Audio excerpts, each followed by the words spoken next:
Yo tout le monde, c'est l'Espanade et aujourd'hui on se retrouve pour une nouvelle vidéo. Alors ça ce sera plutôt une nouvelle série de vidéos, donc ce sera les tier lists de champions que je vais tourner toutes aujourd'hui ou en grosse majorité et que vous retrouverez une par une chaque jour. Donc il y en aura une aujourd'hui, une demain, une après-demain, etc. Ça fera une petite série. Je vais utiliser cette série-ci pour filmer les 100 abonnés car comme je vous ai dit je suis malade et le gros projet j'ai besoin d'utiliser ma voix pour faire des voix et tout, un peu de modif et tout. Enfin c'est vraiment un gros truc. Mais du coup, étant malade, enfin malade, je commence vraiment à sortir là, je suis bientôt guéri, il n'y a pas de souci. J'ai pas eu de grosses répercussions, tout ce que j'avais c'était vraiment des gros mal de gorge et tout, donc c'était pas très agréable pour commenter. Et le gros projet, étant donné que je dois beaucoup jouer avec ma voix, quant à la gorge qui est explosée, sachant que je pense que je suis clairement guéri de la bronchite, mais j'ai chopé un rhume, donc bon, voilà. Ah, c'est l'hiver, les rhumes ça arrive, mais bon.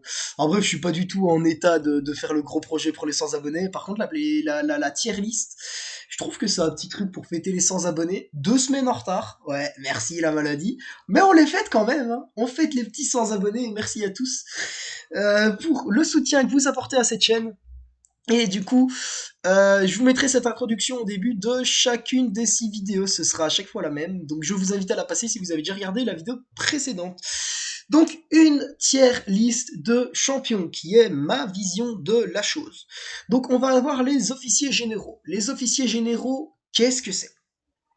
C'est les personnages qui sont super forts dans le jeu. C'est genre la crème de la crème. Les persos, vous n'hésitez pas à les 6R3 aveuglément. Ils sont surpuissants. Les maréchals, c'est tout simplement des officiers généraux qui ont encore un grade supérieur, qui sont juste trop forts.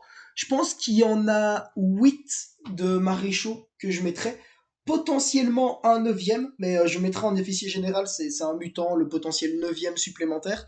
Mais vu qu'il est assez nouveau, je le mettrai en officier général, mais il méritera potentiellement un poste de maréchal dans le futur, sur une future tier list, si ces vidéos ont suscité beaucoup d'intérêt dans ma communauté. Et du coup, il y aura très très peu de maréchal. Ce sera vraiment genre les persos qui ont cassé le jeu, quoi. Les persos qui sont tellement forts qui cassent le jeu.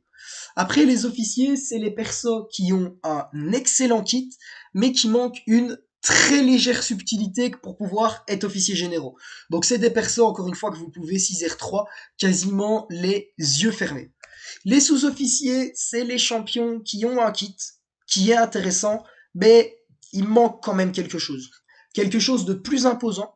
Les sous-officiers peuvent largement se 6R3, très honnêtement, mais pour améliorer les sous-officiers 6R3, je vous conseille de d'abord les passer R2, tester un peu leur gameplay, voir s'ils vous intéressent, voir s'ils s'adaptent à vos rosters, et si jamais vous aimez bien le gameplay et qu'ils se mettent bien dans votre roster, à ce moment-là, vous les montez 6R3. Mais disons que ceci, ça ne se 6R3 pas les yeux fermés, qu'il faut un peu plus de recul et un peu plus y penser pour les améliorer. Mais ça vaut quand même largement le 6R3. Les soldats, c'est les champions qui, à mon sens, vous pouvez les 6R3, mais eux, faut vraiment que ça vous apporte une utilité. Donc, il y aura quand même beaucoup de soldats qui sont forts en défense. Du coup, bah, ça peut 6R3 pour la défense et il y aura deux trois petits trucs sympas en attaque que ça apportera. Il y en a d'autres, comme par exemple la Playstiance que vous verrez arriver, par exemple la Guêpe, bah, ça apporte une grosse synergie à Ghost. Donc si vous êtes un gros joueur de Ghost, ça 6R3. Ce que tant qu'à faire, de toute façon, vous la prenez souvent avec votre Ghost pour faire la synergie. Donc autant l'avoir 6R3 pour pile avec. Et en bref, c'est des persos, ça peut quand même ce 6R3, mais il faut soit vraiment adorer le champion, soit vraiment avoir un gros trou d'utilité à ce niveau-là et que ce champion-là fasse cette utilité et que les champions qui aient cette utilité, bah, vous ne les ayez pas, les autres, et que vous ayez besoin de cette utilité dans votre roster, donc vous l'améliorez, ou alors pour d'autres raisons, genre synergie, défense, et qui vous apporteront quand même un plus en attaque. Après, on a les incompétents, c'est ceux qui puent. Ils ont un kit, il sert à rien, il faut juste les oublier, ces champions n'existent pas dans le jeu. Vous ne jouez pas avec, vous ne les améliorez pas. Et les déserteurs, c'est les incompétents qui, je vous déconseille vivement même de les up 6R2, sauf que contrairement aux incompétents, les déserteurs ont un pseudo-kit. Donc par exemple, pour vous donner un exemple de la playlist science, un incompétent, ça va être Ant-Man, il a pas de kit niveau offensif, il est explosé. Un déserteur, ça va être Captain America World War 2. Captain America World War 2, je vous déconseille de l'up, il sert vraiment à rien, il est explosé, mais il a un gros blocage. Donc du coup, il est nul, mais il a quand même un truc, quoi. Il reste nul, mais il a quand même un truc. Mais de toute façon, en bref, incompétent déserteur, vous oubliez. Ils sont tous les deux explosés. C'est juste que j'ai split quand même les classes pour pouvoir quand même les classer dans deux trucs. Soldat a up 6R3, mais vraiment avec une vraie raison. Sous-officier, ça peut sub 6R3, mais pas les yeux fermés. Prenez un tout petit peu de recul. Et si jamais vous aimez bien le gameplay du champion, vous l'augmentez, ça vaut largement un 6R3. Officier 6R3 les yeux fermés, officier généraux 6R3 les yeux fermés, maréchal, c'est même pas les yeux fermés que tu le 6R3. Maréchal, tu tires le champion, t'annules toutes tes priorités, tu le montes 6R3. Le champion est juste trop fort. L'objectif de cette playlist, ça va être quoi? De vous donner une playlist de mon avis. Et je vais commenter chaque champion un par un. Et vu que je commente les champions un par un, vous allez pouvoir, par exemple, quand vous voyez que je place un champion dans telle classe, et que vous dites, putain, moi je l'aurais bien placé plus haut ou plus bas, d'aller dans la vidéo, sachant que je classe les champions un par un dans l'ordre alphabétique, retrouver le moment où j'ai commenté ce champion, et de comprendre pourquoi je l'ai placé à une telle place. Donc voilà, on va faire dans l'ordre des classes. Donc aujourd'hui ce sera science, le prochain jour virtuose, le suivant mutant, puis tech, puis cosmique, puis mystique. Et j'espère que ces vidéos vous plairont. Alors, on continue les petites tier list. Donc, à chaque fois, je vais garder le tableau. Donc, ici, je vais pas à chaque fois recommencer le tableau, faire avec virtuose, avec blablabla. Le tableau science est fait. Je laisse le tableau science et on fait le tableau virtuose par la suite. Et du coup, quand on arrivera à la dernière classe, donc mystique, qui est la dernière classe que je ferai, vous aurez déjà les 5 autres classes dans le tableau et le tableau final apparaîtra à la vidéo des mystiques. Alors, ce qui est drôle avec la vidéo virtuose, vous savez, c'est quoi? C'est que la vidéo virtuose, elle commence par Aigon, et que moi, Aigon, je le place en officier. Je le place pas en officier généraux. Du coup, je pense que c'est le choix que je ferai de toutes les tier lists qui sera le plus discuté, qui sera le moins en accord avec vous. Mais très honnêtement, Aigon, il sert à quoi? À faire l'Abyss et le labyrinthe des légendes. J'ai fait le 100% Abyss avec une team composée de Colossus, Professeur X, Omega Red, Doom ou Torche en fonction des passes et Magneto. Le tout en suicide. J'ai utilisé un peu moins d'unités sur mes passages. J'ai comparé avec un Merx. Donc un Merx, c'est une personne qui a fait des centaines de fois l'abysse dans sa vie, qui a un pass optimisé de fou avec Aegon, qui a l'habitude et tout. J'ai usé moins d'unités que lui, avec cette team-là. Donc c'est quand même... Ah merde, par contre ça va pas le faire. Non, non, non, tu me laisses mes cas semblants, mon petit gars. C'est quand même la preuve que Aegon, c'est quelque chose de problématique. Parce que il y a tellement de nouvelles options, que ce soit Professeur X, Magneto, Colossus. Quand on regarde au niveau des 4 fantastiques, Mister Fantastique s'est pris un buff. Je suis en train d'essayer un petit passage Abyss que vous verrez peut-être un de ces 4 sur mon petit compte avec les 4 fantastiques. C'est une tuerie aussi. Et à côté, bah, t'as Aegon. Certes, c'est un choix de sécurité. Je considère que ce n'est plus la meilleure option en Abyss. Sauf que Aegon, sa seule utilité qui restait, je trouve, c'était en Abyss. Parce qu'à part ça, sur les restes, je trouve que le gameplay est très agréable. Parce que moi, ce que j'adore dans un gameplay, c'est de me battre et de me dire que même si mon coup fait pas de dégâts, le prochain en fera plus. Et vu qu'Aegon, plus t'avances dans le combat, plus tu fais de dégâts, c'est hyper agréable, t'es comme ça, t'en kiffes, t'es en mode, ouais, mon combo mou, je vais faire plus de dégâts, je vais avoir plus d'utilité, blablabla. Bla, bla, bla, bla. Mais le champion, sur le papier, il reste très bon, mais honnêtement, moi, je ne le mets pas officier généraux. Quand je regarde actuellement ce qui est dans les officiers généraux, donc Cap America et Void, Aegon n'a pas le niveau de Cap America et Void. Cap America et Void sont beaucoup plus forts qu'Aegon. Par contre, quand on regarde dans l'autre tableau d'officiers, Imo-Abo, Anti-Venom, Mister Fantastique, Mister Négative, Miss Hulk, Spidey 2099, la chose, Aegon a le niveau de cela. Aegon peut dire j'ai le même niveau qu'Ibonabo, j'ai le même niveau que Spidey 2099. Mais tu peux pas dire que t'as le niveau de Cap America, tu peux pas dire que t'as le niveau de Void. Il y a plus de polyvalence dans Aegon. Tu dois les tuer à le charger. Il a un blocage de merde. Si tu veux optimiser ses dégâts, tu dois jouer hyper aggro avec des attaques puissantes. Genre, le champion devient trop vieux et perd de l'utilité. Et Aegon, c'est comme la chose. Avant, il était officier généraux, et je pense que désormais, il faut commencer à le descendre officier. Parce qu'il il devient trop vieux, il a perdu en utilité, très honnêtement. Et j'ai pris le temps de plus développer parce que je sais que ce choix-ci va pas être partagé par beaucoup de monde. Mais pour moi, Aegon, c'est un officier. C'est pas un officier général. Il mérite plus grade. En fait, c'est pas qu'il est devenu trop vieux, c'est question que il pouvait démerder un peu en acte 6-7, mais il avait quand même une énorme utilité en labyrinthe des légendes et Abyss. Et je considère que de nos jours, si on a la bonne team, le labyrinthe des légendes et l'Abyss, ça nous coûtera moins cher de le faire sans Aegon qu'avec. Et je pèse mes mots, hein. Je suis vraiment déçu de plus avoir mes records de mes passes Abyss avec la team mutante. Vous auriez vu, on n'est pas dans le même monde qu'Aegon. C'est, c'est tellement plus fort, quoi. C'est tellement plus fort. C'est certes un combat plus long, mais c'est normal, parce que eux, ils le font en one shot, ils le font pas en 3 fois. Donc oui, un run c'est plus long, un run c'est 20 minutes. Sauf qu'Aegon, bah, c'est 3 runs de 10 minutes sur le combat. Donc au final, ton combat il va plus rapide, tu uses moins de ressources, quoi. Enfin voilà, en bref, Aegon, moi je considère que c'est un officier. Ça reste un excellent perso, hein. Comme je l'ai dit, officier, ça se 6R3 les yeux fermés. Mais je me vois mal le placer dans officier généraux, très honnêtement. Je trouve que, avec les nouvelles sorties surtout, on lui a enlevé l'utilité du LDL et de l'Abyss, et que Aegon, je le conseille énormément pour les comptes qui ont moins de champions, parce que Aegon va avoir beaucoup d'utilité, mais va le faire pas nécessairement bien. Ça passe partout, mais bof.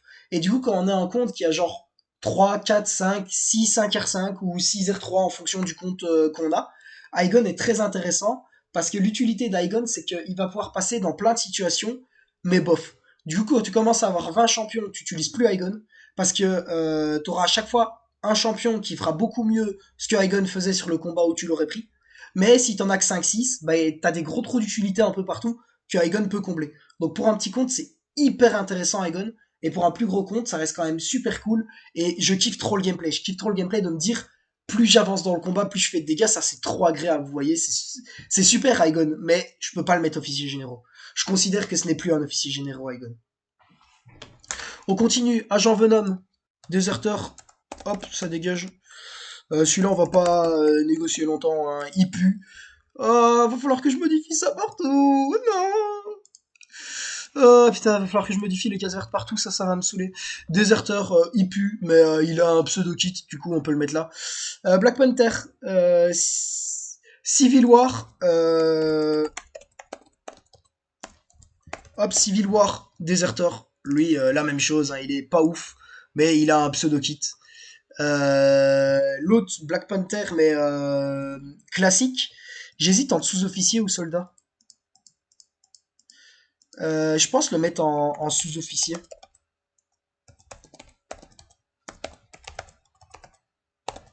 Parce que depuis son rework, en vrai, c'est pas mauvais du tout. Pas mauvais du tout, je trouve.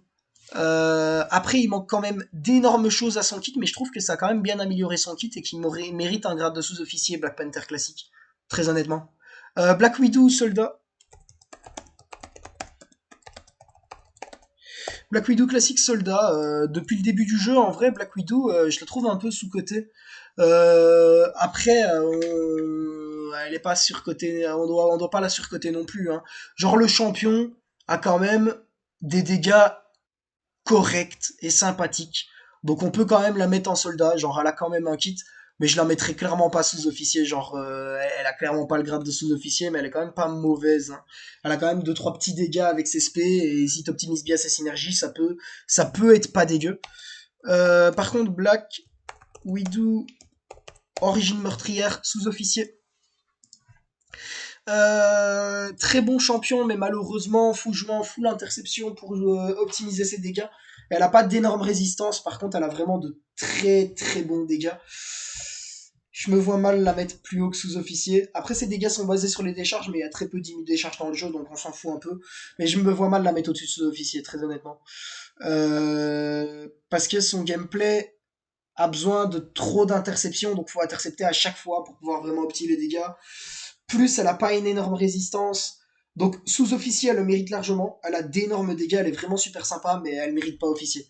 Par contre, Blade, il est pas en 6 étoiles, malheureusement, mais Blade, officier, sans hésitation, hein, très honnêtement. Officier, Blade. Excellent champion. Détruit tout sur son passage, fait partie de la Whole Trinité pour ceux qui le connaissaient à l'époque. Maintenant, on en entend moins parler avec Falcon qui est sorti, avec le fait qu'il est pas en 6 étoiles, mais ça reste un excellent champion, hein, très honnêtement. Il mérite l'officier, que ce soit son sens du danger, sa régénération, ses gros dégâts de saignement. Excellent champion. Crossbones, débat avec Falcon que je terminerai après. Euh, En fait, moi je suis parti du principe que j'ai Crossbones et Falcon qui diminuent la précision de compétences. Faut que j'en place un dans officier généraux, un autre dans officier, il n'y a pas le choix. Crossbones, niveau diminution de compétences, est meilleur que Falcon, je trouve.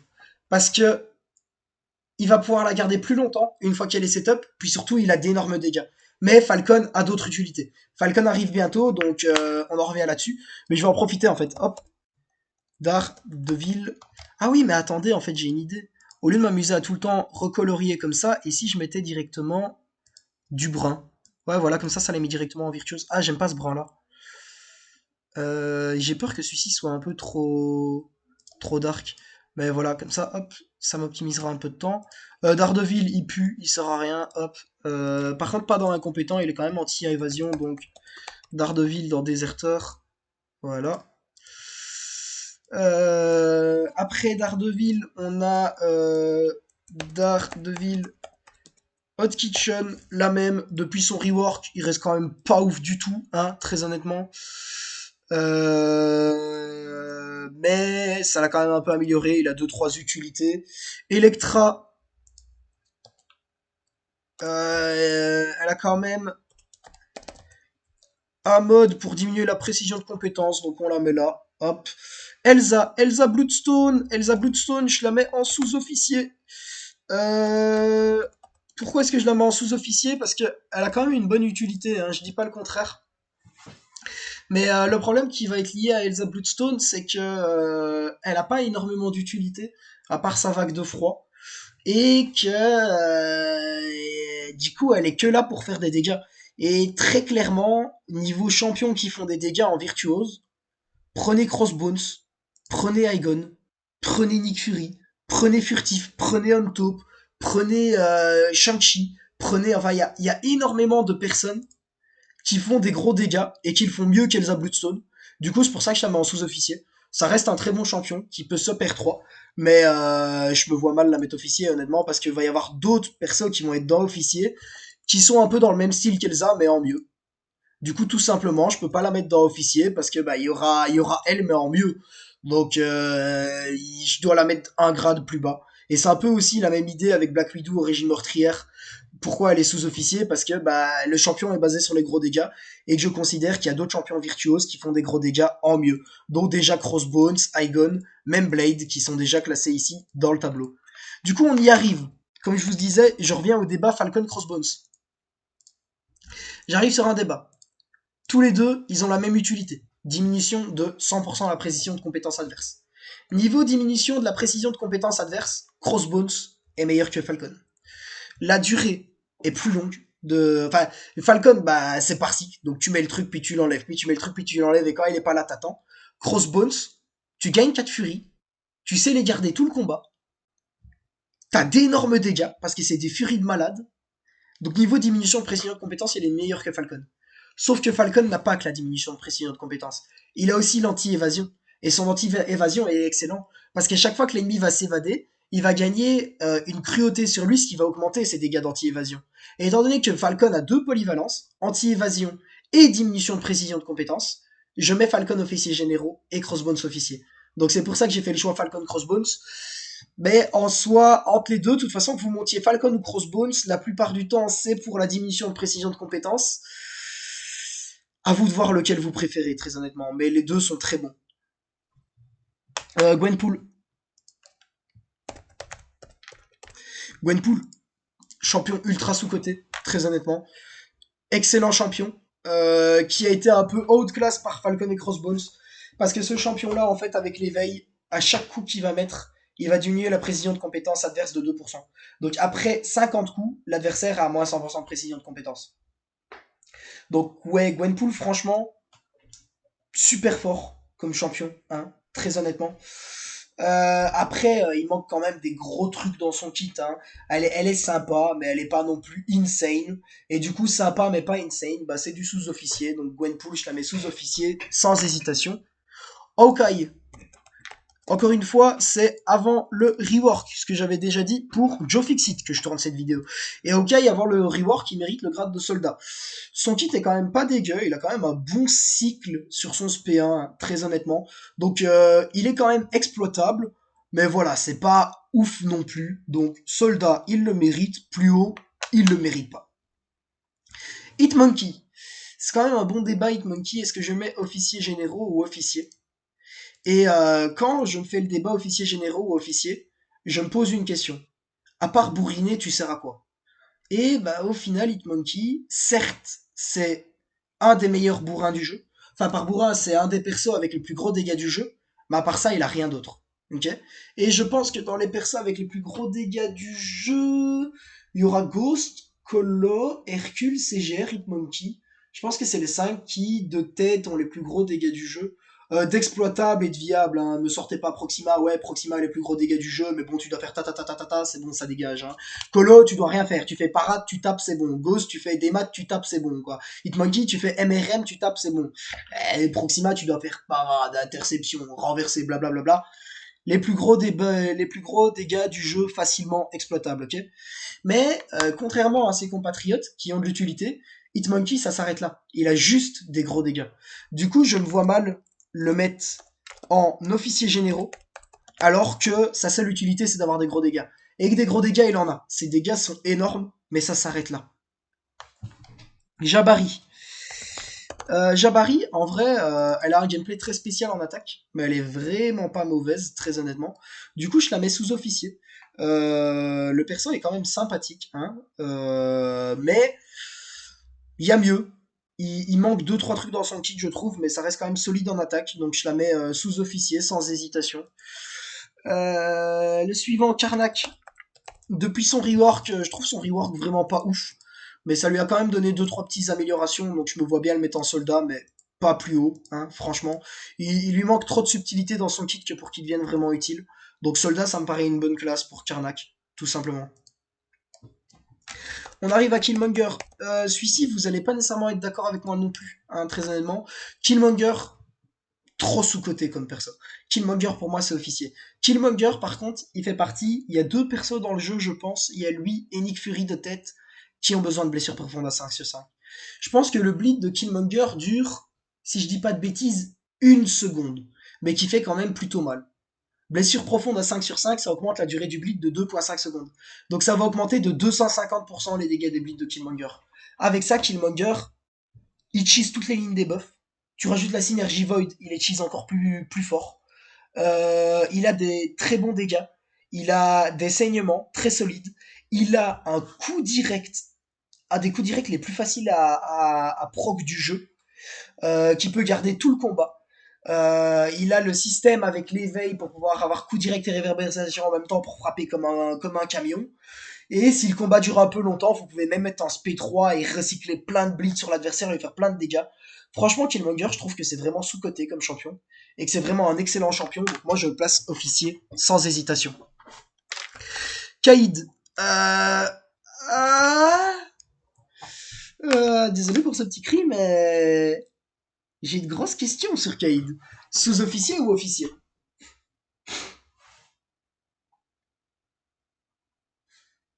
Ah, je me pose la question.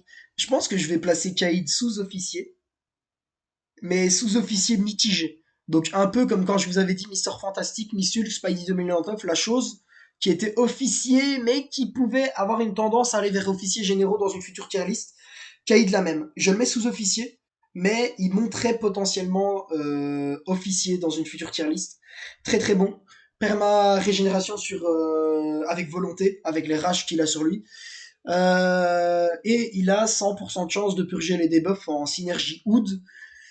Mais après, ses dégâts sont corrects, mais sont pas insane non plus. Et je sais pas, je trouve que le champion a quand même une polyvalence de fou. 100% de chance de purger les debuffs, c'est le seul champion qui a ça du jeu. Il y a KPW avec Synergie Virtuose à 200 sur 200. Mais si tu te prends 15 debuffs par seconde, bah ça marchera pas. Kaïd, ça marchera. mais je trouve qu'il lui manque quand même quelque chose que pour monter plus haut. Donc sous-officier, ça me paraît bien, mais peut-être qu'à l'avenir, quand j'aurai un peu plus d'infos sur le caïd, il monterait officier. Korg, Mister le soldat. Korg, excellent en défense, hein, pour monter 6R3. Il se fait un peu vieux, il commence à être plus facilement contrable, mais ça reste quand même une valeur sûre en défense. Niveau attaque, hein, il a quand même deux trois arguments pour lui, hein. Mais après, ça reste quand même très très faible. Du coup, je pense qu'il mérite pas Déserteur, parce que c'est quand même meilleur que Electra et Daredevil, hein, très honnêtement. Mais il mérite clairement pas au-dessus non plus. Donc Korg, soldat, voilà, ça me paraît bien. Massacre. Massacre, avec son petit buff, est devenu hyper intéressant, moi je trouve, en attaque. Il y a vraiment moyen d'avoir un bon gameplay avec lui quand tu tapes dans le blocage. Après, je me vois mal, encore une fois, le monter plus haut que sous-officier. Donc, sous-officier, ça me paraît bien, mais pas plus haut. Mais par contre, sous-officier, si t'aimes bien le gameplay, taper bien dans la garde, et que t'as l'occasion de beaucoup taper dans la garde, donc par exemple contre un Modoc, ça fait très très vite, très très mal, massacre. Donc, sous-officier, ça le mérite bien, très honnêtement, mais pas plus haut. Homme taupe. J'ai longuement hésité, j'avais pensé plusieurs fois à Homme taupe. Maintenant, je suis sur officier généraux. Anti-évasion, anti-blocage auto, sans rien faire. Donc tu fais rien, t'es anti-évasion, t'es anti-blocage auto. T'as pas besoin de faire un seul effort. Tu l'es, tout simplement. Tant que t'es en dessous de 10 charges, faut pas monter en charge, t'es anti ça. Il peut purger les debuffs, pas tous. Enfin, il a pas 100% de chance de purger les debuffs, je pense, mais il a quand même un haut pourcentage de chance de purger les debuffs, ce qui est toujours ça de prix. Et également, quand tu montes tes charges et que tu montes à 20 sur 20, dans un combat plus classique, tu fais des dégâts de malade mental et t'infliges des bleeds. Rajoute à ça une immunité des charges, qui est une immunité intéressante et très rare dans le jeu, et deux trois autres immunités, si je dis pas de bêtises, mais je me rappelle plus exactement de tête. Homme taupe mérite officier généraux depuis son rework, est vraiment hyper solide, donc je le place là sans hésitation, hein, très honnêtement. C'est pas Taskmaster, c'est Moon Knight. Moon Knight, soldat. Avec quelques synergies, il y a moyen de faire des trucs sympas avec Moon Knight. Ben voilà, rien de fifou non plus. Donc soldat, ça me paraît bien comme positionnement pour lui. Et on va suivre un classement. Vous voyez que je rentre dans les maréchals. Oh, oh, oh, Nick Fury maréchal. Ah, ouais. Comme je vous ai dit, en fait, je sais pas pourquoi, il y a certaines personnes qui vont aller comparer des Shang-Chi, des Igon, des Falcon, des Homto à Nick Fury. Je dis pas qu'ils sont mauvais, je dis juste Nick Fury. C'est juste trop fort ce truc. T'es là, déjà avec l'éveil, t'as le droit de mourir.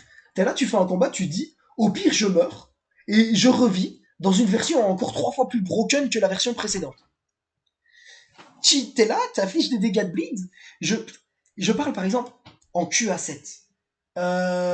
Tier 3. Il y a un void là sur armure roncière, un truc du genre qui fait chier. Nick Fury 6R3 sans les suicides, en deuxième vie, en 10 autos, jour 5, je lui ai enlevé 70% de ses points de vie, les gars. 10 auto-attaques, 70% de ses points de vie, il a armure roncière. C'est juste du grand n'importe quoi ce truc. Alors, par contre, comme je vous ai dit, comme pour Killmonger, blessure profonde 5 sur 5. Obligatoire, mandatory. Vous avez pas le choix. Vous voulez jouer Nick Fury, full potentiel, blessure profonde 5 sur 5. Mais avec blessure profonde 5 sur 5. Oh, tu finis tes combos par des rapides. Tu mets des bleeds, les bleeds, pendant 5 secondes, il met des gros 1-4 damage à l'adversaire comme ça, tac, tac, tac, tac, tac. Le type, il peut mourir. Il est anti-évasion, il est anti-blocage auto, il peut devenir imbloquable, il peut purger les debuffs, il peut faire juste trop de trucs en fait. C'est le champion a un kit qui casse le jeu. Désolé, c'est un fait. Le champion casse le jeu. Du coup, bah, c'est Maréchal, les champions qui cassent le jeu. Il a trop de trucs dans son kit, il a trop de dégâts, il peut mourir. Genre, c'est n'importe quoi. Genre, imagine, t'inventes un champion et tu lui mets une mécanique qui dit, bon, tu peux mourir, frérot, et en plus, tu revis 15 fois plus fort que quand t'étais en vie. Ah, c'est du Maréchal, ça. Désolé, mais Nick Fury, franchement, si vous aimez pas le champion, apprenez à le jouer. C'est pas compliqué. Tu dépenses 2500 unités, blessure profonde 5 sur 5, tu déboîtes tout le monde. Tu déboîtes juste tout le monde. T'arrives comme ça, tu dis bonjour, je suis Nick Fury, je suis là pour te péter la gueule. T'arrives, l'ennemi il meurt. Il a pas le choix. Il est là, il meurt. Il te voit, il meurt. C'est juste trop fort. Maréchal, sans hésitation. Malgré le fait que j'ai entendu beaucoup de personnes qui disent que Nick Fury, c'est pas si fort que ça. Croyez-moi, Nick Fury, c'est juste trop fort en fait. C'est juste trop broken. Et à mon sens, il a le meilleur réveil du jeu. On va continuer Night Thrasher. Night Thrasher, soldat. Faut le monter à 200 sur 200 pour l'optimiser. Il a de l'anti-évasion avec ses attaques de skate. Une bonne furie sur le SP3, mais bon. Franchement, oubliez Night Thrasher, hein. Moi, j'ai envie de le mettre déserteur. Parce qu'il a besoin de 200 sur 200 pour être opti. Je le mets soldat. Parce que bah, à 200 sur 200, c'est pas si dégueu que ça. Mais montez pas un champion soldat 200 sur 200, hein, les gars. Gardez vos pierres pour d'autres persos qui sont bien meilleurs, hein. Soyez un peu futés, hein, s'il vous plaît. Punisher. Il pue, mais il a quand même un demi-kit, donc ça passe dans Deserter, ça, Punisher. Ronin, rework, ok, c'est bien sympa. Tu dois t'amuser à complexifier ta vie dans ton cerveau, à penser, je vais faire ce combat-là, puis ce combat-là, puis ce combat-là, puis ce combat-là, puis ah non, lui j'ai déjà fait, blablabla, pour optimiser des trucs. Tu dois trop te casser la tête, en fait, pour optimiser son gameplay, pour obtenir pas grand-chose. À partir de ce moment-là, moi je considère que le champion, faut pas se casser la tête avec, faut juste jouer à un autre champion. Après, si vous l'aimez bien, ça peut se monter. Limite, Ronin, je peux limite même le mettre sous-officier s'il est maîtrisé à la perfection. Mais ça demande tellement d'efforts de vraiment bien jouer Ronin, tellement d'efforts mental. Franchement, joue Hitmonkey, fais moyenne, rapide moyenne, sera plus efficace que Ronin et tu te prends pas la tête, hein. Tu vois, parfois, faut pas se forcer à se prendre la tête avec certains champions qui ont une mécanique trop poussée et juste chercher la facilité. La facilité, c'est bien parfois, hein, très honnêtement. Shang-Chi, hop, officier généraux. Shang-Chi, nouveau perso, très intéressant, super ralentissement, super cycle, super dégâts. Je me vois mal pas le mettre officier généraux, hein. Peut même se jouer sans l'éveil, même si l'éveil lui apporte un peu de dégâts. Franchement, Shang-Chi, nouvelle sortie très solide, gameplay très agréable. Je considère que c'est un officier généraux, hein, très honnêtement. Après, on continue avec Furtif. Ah oui, je l'avais oublié dans les plus gros dégâts du jeu, mais Furtif, c'est un peu comme Hitmonkey et les autres, il a des gros dégâts. Sauf que, contrairement à CGR et tout ça, bah, il a que des gros dégâts. Après, quand tu regardes à côté, il a pas nécessairement d'utilité. Certes, il a son ralentissement, mais c'est assez chiant quand même de le garder. Moi, je trouve le ralentissement de Furtif. Et en plus, t'as juste un ralentissement. T'as tellement de monde qui mettent des meilleurs ralentissements plus facilement.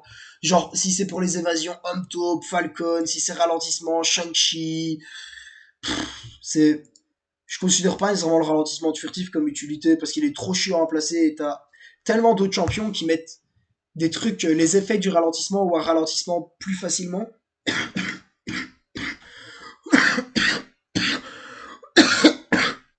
Ouais, désolé, mais je pourrais pas cancel la tout pour ces vidéos-ci parce que sinon je fais bugger toutes les vidéos. Je dit, j'étais toujours un peu malade. Mais du coup, furtif, juste gros dégâts, mais vraiment d'énormes dégâts, donc il est officier. Bah, à part ça, pas grand chose d'autre. Donc, montera pas plus haut que officier. Écu. Yet. J'ai beaucoup de gens qui disent ouais, Écureuillette elle est bien, elle peut mettre des bleeds critiques et tout. Tu mets des bleeds à 10 dégâts par seconde, tu peux mettre des bleeds critiques qui en font 15. Ah super, grosse ambiance, on s'amuse beaucoup avec Écureuillette. Franchement le champion, moi je le trouve éclaté, hein, vous vous faites pas chier avec Écureuillette, hein, très honnêtement. Après comme j'ai dit, hein, les classes soldats, tous ces champions-ci, c'est des champions qui, si t'apprécies beaucoup le gameplay, tu peux les up. Mais de manière générale, moi je vous déconseille d'Op Écureuillotte, à part si vous l'aimez vraiment beaucoup. De même, Taskmaster. Taskmaster, ça me fait un peu mal au cœur de le mettre là, parce que avec son immunité. En fait, avant la sortie de Kaïd, je l'aurais mis dans sous-officier. Parce que c'était le seul perso. Tu subis 10 debuffs avec Taskmaster, puis tu deviens immu debuff. Et tu peux plus en subir du tout de tout le combat. Sauf que depuis la sortie de Kaïd, bah Kaïd fait cette utilité-là, mais en mieux. Donc lui, il purge tous les debuffs tout court. Donc du coup, bah Taskmaster passe en soldat. Et à part ça, Taskmaster, bon, il y a moyen, avec deux synergies, d'optimiser un peu ses dégâts et tout. Encore une fois, si vous aimez bien le champion, vous pouvez le monter, mais c'est pas le couteau le plus aiguisé du tiroir, quoi. Mais ça reste quand même sympa. Ragnarok, je le place dans sous-officier depuis son rework. Les dégâts de son cycle basique, donc de monter en SP3, puis de frapper, blablabla, je trouve qu'ils n'ont pas été énormément augmentés. Ça vaut pas nécessairement le coup à ce niveau-là. Par contre, la nouvelle mécanique de permastunt l'adversaire, ça c'est juste trop fort. Du coup, si tu maîtrises, c'est un peu chaud dans certaines situations, mais si tu maîtrises le lock stun de l'adversaire, sur les combats où ça passe, genre c'est juste trop fort, mais il y a que ça qu'il peut faire. Donc je le mets sous-officier, mais c'est sous-officier utilitaire. Donc il a une seule utilité, et ce sera le même cas pour Ronan par exemple. Mais l'utilité, genre dans cette utilité-là, c'est le meilleur de très très loin, il est juste trop fort. Et c'est un peu comme Kaïd dans la purge de debuff. Bah Kaïd, il a une seule utilité, purger les debuffs, mais c'est le seul qui le fait aussi bien du jeu. Du coup, il est sous-officier. Et pour avoir cette utilité-là, vous pouvez monter ce champion. Et hop, on finit avec Soldat de l'hiver. Soldat de l'hiver, on crache un peu dessus. Reste pas dégueu. SIG 200 sur 200, encore une fois. Gestion de pouvoir, blabla, blabla. Bref, l'upgrade est pas, mais si jamais vous avez des ressources à perdre et que vous voulez le monter 200 sur 200, ça reste pas mauvais. Du coup, je peux pas le mettre dans déserteur ou dans incompétent. Mais c'est pas bon non plus, tout simplement. Donc, soldat. C'est la classe pas mauvais, pas bon. Soldat de l'hiver, il a sa place. Donc voilà, on arrive à la fin de la petite tier list virtuose. On se retrouve demain pour la tier list mutant. Je vous souhaite une bonne fin de journée à tous. Et on se retrouve demain pour la vidéo mutant.